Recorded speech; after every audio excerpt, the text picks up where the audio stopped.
오늘 아침 우리에게 주시는 하나님의 은혜의 말씀은 사도행전 25장 1절에서 22절까지의 말씀입니다.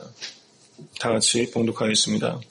베스도가 도임한 지 3일 후에 가이사랴에서 예루살렘으로 올라가니 대제사장들과 유대인 중 높은 사람들이 바울을 고소할세 베스도의 호의로 바울을 예루살렘으로 옮겨 보내기를 청하니 이는 길에 매복하였다가 그를 죽이고자 함이로라.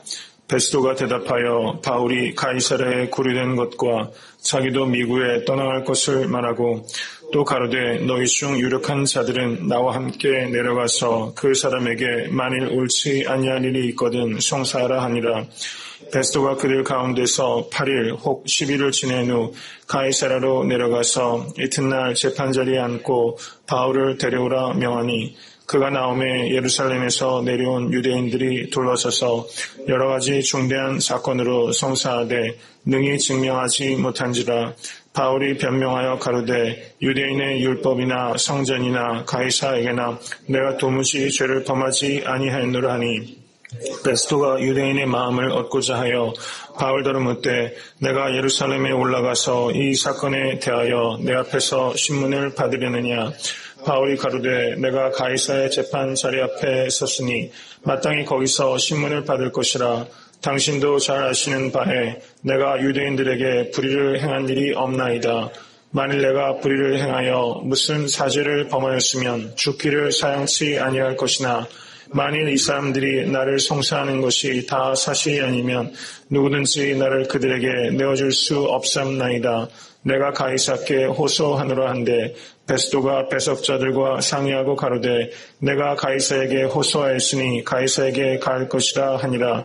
수일 후에 아그리빠 왕과 버니게가 베스도에게 문안하러 가이사랴에 와서 여러 날을 있더니 베스도가 바울의 일로 왕에게 고하여 가로되 벨릭스가 한 사람을 구류하여 두었는데 내가 예루살렘에 있을 때에 유대인의 대제사장들과 장로들이 그를 고소하여 정죄하기를 청하기에 내가 대답하되 무릇 피고가 원고들 앞에서 고소사건에 대하여 변명할 기회가 있기 전에 내어주는 것이 로마 사람의 법이 아니라 하였노라. 그러므로 저희가 나와 함께 여기 오매 내가 지체하지 아니하고 이튿날 재판자리에 앉아 명하여 그 사람을 데려왔으나 원고들이 서서 나의 짐작하던 것 같은 악행의 사건은 하나도 제출치 아니하고 오직 자기들의 종교와 또는 예수라 하는 이에 죽은 것을 살았다고 바울이 주장하는 그 일에 관한 문제로 소송하는 것뿐이라. 내가 이 일을 어떻게 사실할는지 의심이 있어서 바울에게 묻되 예루살렘에 올라가서 이 일의 신문을 받으려느냐 한즉 바울은 황제의 판결을 받도록 자기를 지켜주기를 호소하므로 내가 그를 가이사에게 보내기까지 지켜두라 명하였노라 하니 아그리빠가 베스도에게 이르되 나도 이 사람의 말을 듣고자 하노라. 베스도가 가로되 내일 들으시리이다 하더라. 아멘. 오늘 장면은 사도 바울이 당하는 그 네 번째 그 재판의 내용입니다. 총독 베스도 앞에서 벌어진 재판의 과정이 기록되어 있습니다. 지금 그 베스도의 선임자는 누구였습니까? 벨릭스였죠. 네, 벨릭스가 유대 땅에서 그 몇 년 동안 총독이었습니까? 8년 총독이었습니다. 52년에서 59 혹은 60년까지 총독을 하다가 이 벨릭스가 사도 바울을 몇 년 동안 구류했습니까? 2년 동안 구류했습니다. 그런데 벨릭스는 사도 바울이 법적으로는 그 무죄라는 그 확신을 가지고 있었지만 그 정치적으로 행동한 거죠. 그 유대인들의 환심을 사고 그 사이에 좀 이렇게 물질적으로 뇌물이라도 좀 받을 수 있지 않을까. 이 두 가지 이유 때문에 2년 동안 무고한 사람을 구류해 놓는 악한 사람입니다. 그런데 이 벨릭스가 그 요세푸스라는 그 역사책 제가 수차례 말씀드렸습니다. 이 당시에 그 성경 외의 문헌 중에서 이 당시에 그 역사적인 내용을 알 수 있는 책이 두 가지입니다. 하나는 그 조세푸스라는 책이 있는 거고 또 하나는 그 파일로라는 책이 있습니다. 그 파일로는 그 알렉산드리아에 있었던 그 파일로라는 유대 그 성경학자, 그 알레고리컬한 그 성경 해석으로 아주 유명한 그 대단한 학자입니다. 이 필로가 쓴 그 책이 있고 이 조세푸스라는 사람이 쓴 그 유대 역사에 대한 책이 있습니다. 이 두 가지 책이 성경 외의 문헌으로서 이 당시의 역사상을 어느 정도 우리가 좀 이해할 수 있는 그런 근거를 주는 책입니다. 근데 이 요세푸스에 의하면 이 벨릭스에 대한 이야기가 있습니다. 이 벨릭스가 가이사랴에서 유대인들과 시라큐스 사람들 사이에 큰 혼란이 있었습니다. 근데 이 두 민족 간의 다툼이 있을 때 이 벨릭스가 너무나 잔인하게 이 사람들을 진압했기 때문에 원성이 자자했습니다. 그래서 이 문제를 로마의 유대인들이 가서 이 문제를 삼아서 말하자면 어큐즈한 거죠. 고발을 한 것입니다. 로마 당국에서 이 벨릭스를 소환했습니다. 그래서 벨릭스가 굉장한 위험에 처했는데 그 벨릭스의 형이 팔라스라고 제가 말씀드렸죠. 이 팔라스가 네로 황제의 아주 총애를 받던 사람이기 때문에 이 팔락스가 네로를 구워 삶아가지고 이 벨릭스가 가혹한 처벌을 받는 것은 면하게 되었다고 이 조세푸스에 기록되어 있습니다. 그렇지만 이 유대 땅의 총독의 자리는 박탈이 당한 것이죠. 그 다음에 후임으로 이 부임한 사람이 바로 베스도라는 것입니다. 빌라도가 예수님께서 무죄하다는 것을 제가 알았고 그리고 무죄로 방면하려고 수차례 시도하지 않았었습니까? 그런데 유대인들이 와서 나중에 결국에 이 빌라도가 무너진 이유가 있습니다. 역시 조세푸스라는 기록을 보면 이 빌라도가 유대 땅에서 예루살렘 성전에 좀 유대인들의 명예를 실추시키는 그런 일들을 했습니다. 그래서 한 번 이 빌라도 때문에 이 유대 땅에 큰 소요가 벌어졌던 적이 있었습니다. 그래서 로마 당국으로부터 이 빌라도 한 번 워닝을 받은 상태입니다. 너 거기에서 한 번만 더 문제가 있으면 박탈하겠다. 이런 종류의 워닝이 한 번 있었기 때문에 지금 빌라도가 무죄 방면을 하려고 했을 때 유대인들이 바로 그 문제를 건드린 겁니다. 당신이 예수를 우리가 원하는 대로 십자가에 못 박지 않고 만약에 방면한다면 내가 이 문제를 로마에 가서 얘기하겠다. 이렇게 되니까 빌라도 어떻습니까? 자기 자리가 뺏길지 모르기 때문에 예수님에 대한 판결을 바꾸게 되는 역사적인 배경을 보면 그런 측면이 있는 것이죠. 그래서 이 유대 총독은 물론 로마 군병을 가지고 유대인들을 다스리지만 한편으로는 로마 시스템 자체가 이 사람들이 로마에 가서 문제를 삼으면 이 총독의 자리가 위태로울 수 있는 어떻게 보면 상당히 민주적인 장치가 어느 정도는 있다는 거죠. 피지배 민족이지만 피지배 민족이 너무나 부당한 압제를 당하고 있다고 로마 당국에 고발할 경우엔 총독 자리도 뺏길 수 있는 그런 정도의 로마 시스템은 가지고 있었다는 겁니다. 여기에서 이제 벨릭스 후에 베스도가 후임으로 왔는데 이 베스도에 대해서는 알려진 바가 거의 없습니다. 이 베스도는 이 벨릭스에 비해서는 비교적 온건하고 좀 보다 공평한 그런 입장을 가지고 있는 것 같습니다. 그런데 이 베스도의 재위가 아니라 재임 기간이라고 해야 되겠네요. 재임 기간은 2년이었습니다. 고작 2년 있다가 이 사람 재직 중에 죽었다고 기록되어 있습니다. 이제 자세하게 내용을 보시면 25장 1절을 한번 보시기 바랍니다. 베스도가 부임해가지고 3일 후에 가이사랴에서 어디로 이동합니까? 예루살렘으로 이동합니다. 가이사랴가 로마의 주둔지입니다. 여기에 모든 군병들이 평소에는 이쪽에 집결해 있는 것입니다. 그러다가 6월절 같은 때는 역시 조세푸스라는 역사책을 보면 6월절 때 도축된 양의 숫자가 27만 마리 정도였다. 이렇게 기록이 있습니다. 27만 마리. 그래서 그걸 가지고 추산하기를 6월절에는 유대인들이 팔레스타인 전역과 전 세계 디아스포라 흩어진 유대인들이 예루살렘 순례로 오지 않습니까? 유대인들의 숫자를 추산할 때 27만 마리의 양떼를 근거로 약 300만 정도의 유대인들이 예루살렘에 집결했을 것이다. 이런 추산을 하는 학자들도 있습니다. 그러면 약 300만 정도가 모인다고 한번 생각해 보세요. 제가 대학교 다닐 때 저희 학교에 학생 데모가 무지하게 많았습니다. 대학 데몬스트레이션의 메카가 이제 저희 학교였는데요. 사람이 몇천 명씩 전국에서 모이게 되면은 벌써 전경이 그냥 완전히 학교를 뒤덮습니다. 학교 주위를. 300만이라는 인구가 모여서 피지배 민족이 모이면 정치적인 열기가 엄청난 겁니다. 그래서 6월절이나 이렇게 유대인들의 명절 때는 가이사랴에서 예루살렘까지 100km 정도입니다. 가이사라에 있던 그 로마의 그냥 주력 부대가 예루살렘으로 다 집결하는 것입니다. 바로 그렇게 되는 상황에서 예수님께서 예루살렘에 입성하실 때 사람들이 종려나무 가지를 흔들면서 다윗의 자손이요 라고 말하죠. 다윗의 자손 son of David, 이건 굉장히 정치적인 용어입니다. 그러니까 어때요? 왕조가 새롭게 만들어진다는 거죠. 지금 300만이 운집해 있고 그 로마의 모든 병력이 가 있는데 왕이라고 사람을 환호하니 그 긴장 정도가 엄청난 감이, 일촉즉발의 긴장감이 형성이 되고 있는 거죠. 이제 그런 상황들이 이제 있을 수 있다는 겁니다. 여기서 이 베스도는 제가 좀 오늘 본문 외적인 그 역사적 배경을 좀 말씀드렸는데요. 가이사라에서 예루살렘까지 올라갔습니다. 그랬더니 25장 3절을 보시면 사람들이 어떻습니까? 2년 전에 매복해서 사도 바울을 죽이려고 했는데 2년 뒤에 그것을 포기하지 않고 있다는 겁니다. 그래서 지금 부임해서 3일 됐기 때문에 이때가 기회다. 그래서 다시 가이사라에 있는 그 바울을 예루살렘으로 호송해달라. 이런 요청을 처음 부임한 앞뒤 모르고 지금 어떻게든 유대인들과 좋은 관계를 맺으려고 하는 베스도를 이용해서 그 틈을 노려서 죽이려고 하는 지금 그 모략을 다시 지금 쓰고 있는 거죠.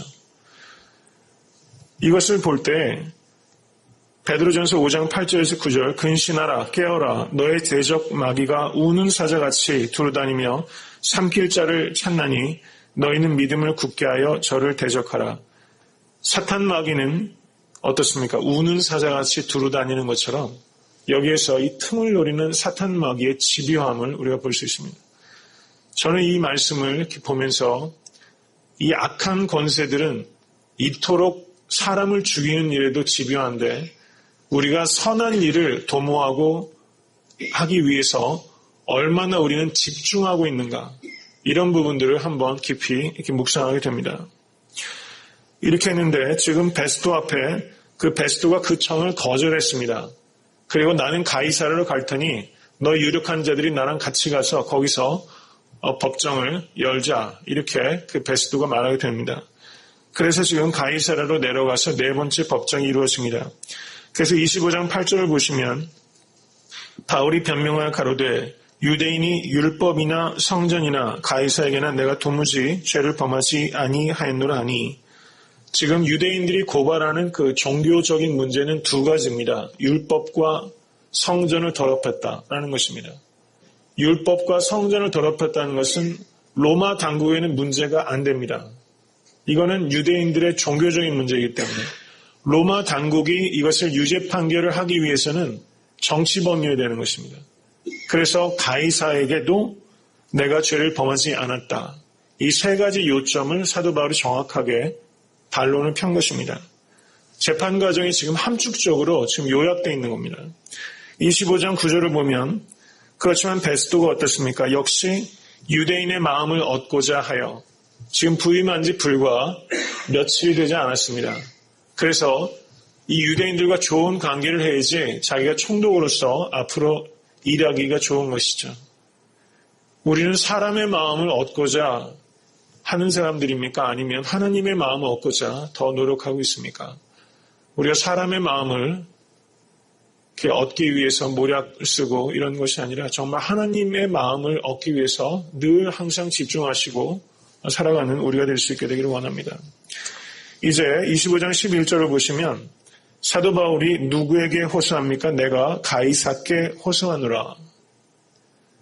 지금 사도 바울이 지금 자기가 또다시 암살당할 수도 있는 위험 가운데 있다라는 것을 느꼈는지 안 느꼈는지 알았는지 몰랐는지는 모르겠어요. 어쨌든 성령께서 주시는 지혜로 내가 가이사에게 호소하노라 이렇게 말하면서 요청했을 때 지금 베스도가 그 청을 받아들이게 됩니다.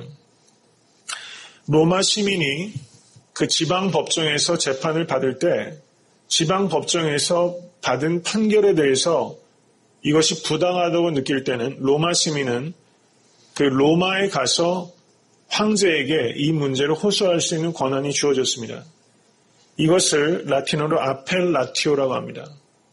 그런데 이 아펠라티오를 청원할 수 없는 사람들이 세 부류가 있습니다. 살인한 사람이거나 해적짓을 한 사람이거나 강도짓을 한 이 세 사람은 이 아펠라티오를 쓸 수가 없습니다. 로마에 가서 직고할 수 있는 권한이 박탈되어 있었습니다.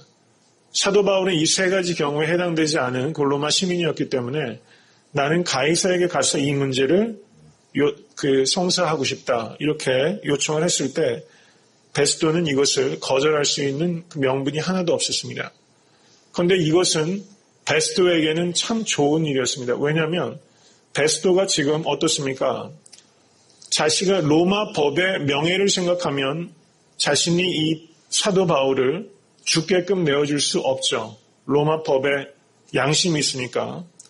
그 다음에 지금 사도 바울을 방면할 경우에는 지금 예루살렘에 가이사르에 부임한 지 얼마 되지도 않았는데 방면할 경우에는 유대 이 권력자들과 좋은 관계를 만들 수가 없습니다.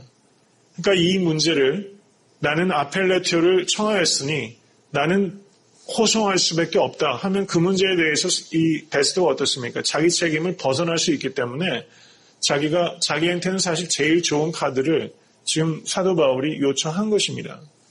그래서 그것을 옳다구나 하고 받아들이고 지금 보내게 되는 바로 그 직전 단계에 지금 있게 되는 것입니다.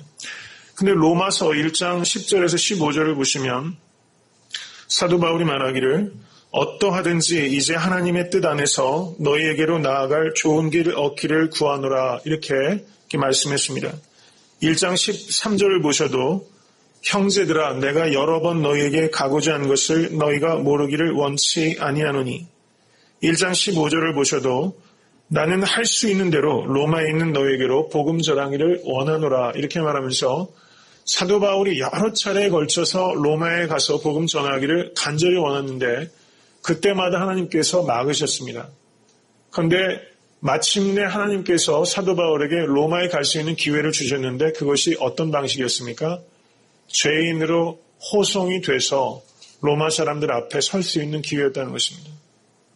사도 바울은 선교사로 선교 여행을 하면서 로마에 가기를 원했지만 하나님의 방식은 그러한 방식으로서가 아니라 죄수로서 로마 군병들에게 잡혀서 로마에 가서 이 복음을 증거하는 방식으로 하나님께서는 일하신다는 거죠. 하나님께서 일하시는 방법은 우리가 생각하고 우리가 기대하고 기도하는 것을 훨씬 뛰어넘는 일이라는 것을 우리가 다시 한번 깨닫고 받아들이게 됩니다. 하나님께서는 내 생각과 내 경험 밖에서 얼마든지 일하실 수 있는 분이십니다. 하나님의 지혜와 하나님의 능력은 측량할 수가 없어서 우리의 생각 안에 갇혀 계신 분이 아니라는 것입니다. 여러분의 삶의 자리에서 경험하는 많은 일들이 있지만 그것이 내 생각과 내 경험 밖에 있다고 해도 그것으로 실망하지 마시고 그것이 나는 잘 모르지만 그것이 나에게 최선이라는 것을 하나님 앞에 감사함으로 고백하실 수 있게 되기를 바랍니다. 이제 25장 13절을 보시면 아그리빠 왕과 베니게가 나타납니다. 이 아그리빠 왕은 50년에서 93년까지 통치했던 사람입니다.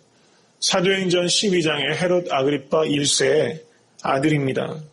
그런데 이 헤롯 아그리빠 1세가 죽었을 때 오늘 본문의 아그리빠 2세가 나이가 불과 17살밖에 안 됐기 때문에 그 당시에 아그리빠 1세가 다스리던 영역보다 훨씬 축소된 영역만을 다스리도록 로마 권력에서 허락했습니다.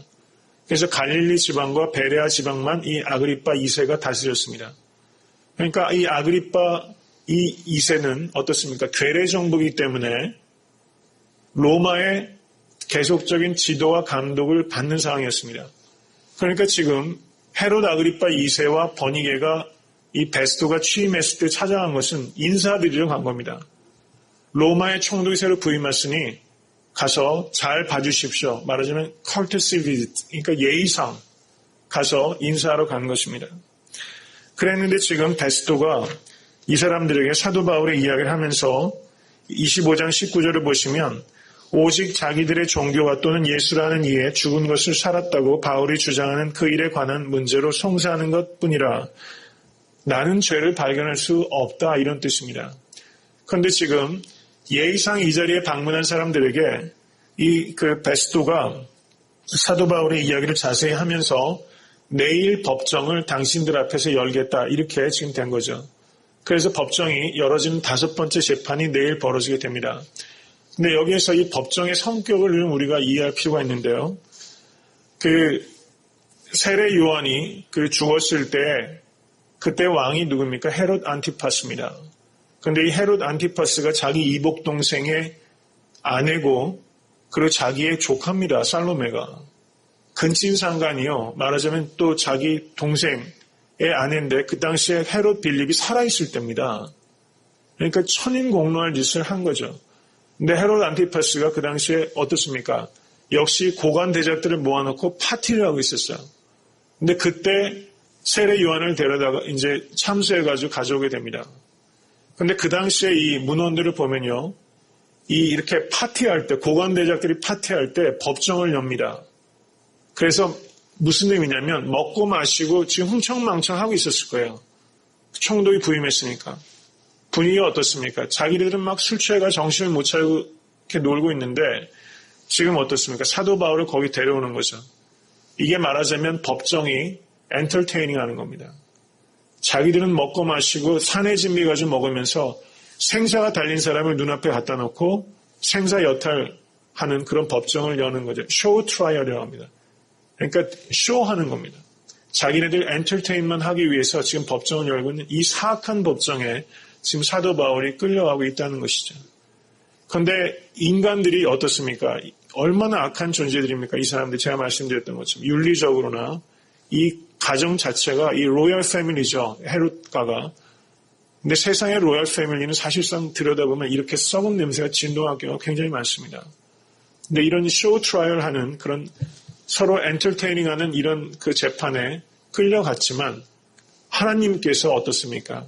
그 사이에서 사도 바울을 지키시고 하나님께서 이 사도 바울을 예언하신 대로 로마까지 이동하고 계시다는 거죠. 사도 바울이 생명을 부주한 것은 이 사람들이 공명정대하기 때문이 아니라는 것입니다. 하나님께서 지키셨기 때문에 너가 예루살렘에서 나를 증거했던 것처럼 로마에서도 나를 증거하리라 이 예언을 하셨기 때문에 하나님께서 사도 바울을 5번의 재판에서 보호하신 것이지 이 사람들이 공명정대하고 로마법이 완벽해서 사도 바울이 보호된 게 아니라는 것입니다. 여러분의 삶 속에서도 여러분들을 지키시는 분은 오직 하나님 한 분이신 것을 믿으시고 담대하게 오늘 하루를 살아가실 수 있게 되기를 간절히 소원합니다.